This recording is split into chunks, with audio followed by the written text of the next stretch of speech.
La provincia di Belluno è la prima in Veneto per la qualità della vita, quarta a livello nazionale dietro a Trento, Bolzano e Bologna. Guadagna 3 posizioni rispetto all'anno scorso e distanzia di molto le altre province della regione. Ascoltate.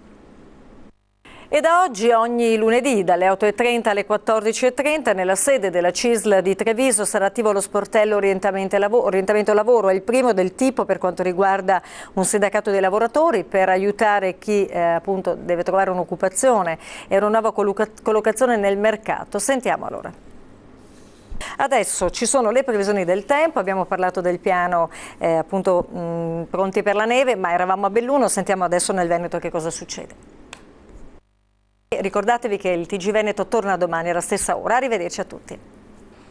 Allarme della CGIA di Mestre, gli aumenti degli acconti IRAS e IRAP per sopperire al mancato introito dell'IMU costeranno alle società di capitale 1.200 euro in più da pagare entro il 10 dicembre.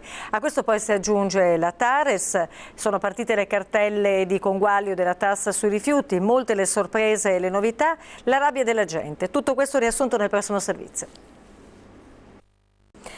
Ed è guerra in giunta a San Donà di Piave sulle sanzioni amministrative da comminare a chi indossa il burka. Intanto il vice sindaco avvia un'indagine in città sulle donne straniere che lo indossano. Sentite. Siamo in chiusura, vi lascio in compagnia delle previsioni del tempo. Il TG Veneto torna domani, arrivederci.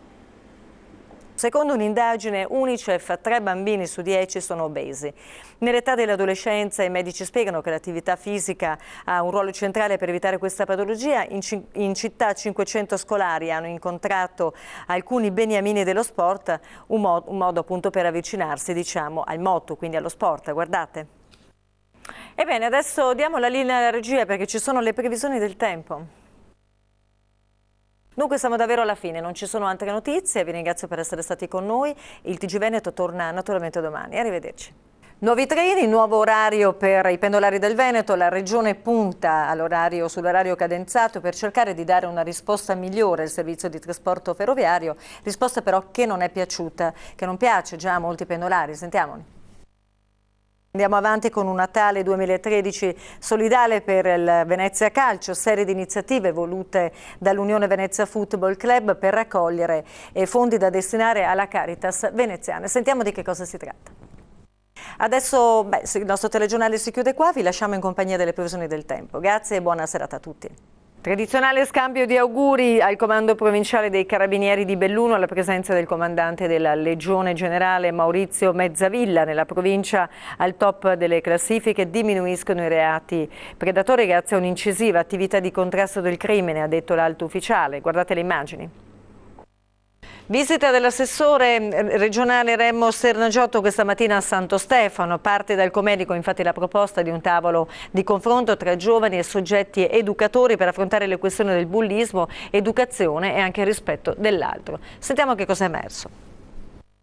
Adesso siamo arrivati alla fine del telegiornale, vi lascio con le previsioni del tempo e noi ci vediamo domani. Grazie, arrivederci.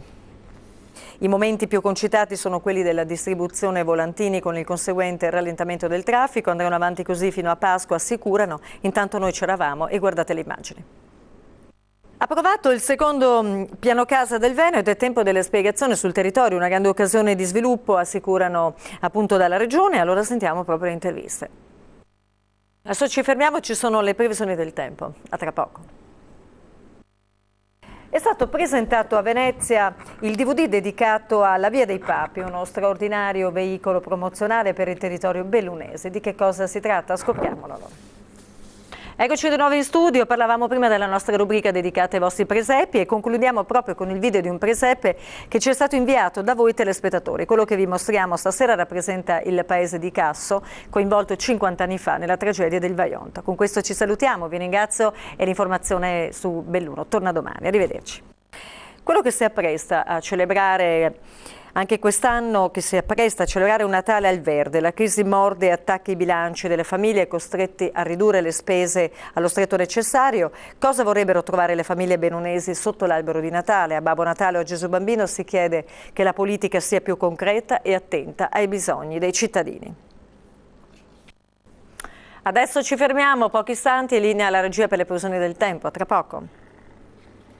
E con questa informazione che riguarda il nostro sito, le nostre notizie online, chiudiamo il TG, non ci sono altre notizie. Naturalmente vi auguro una buona domenica e un buon sabato sera. Arrivederci a tutti.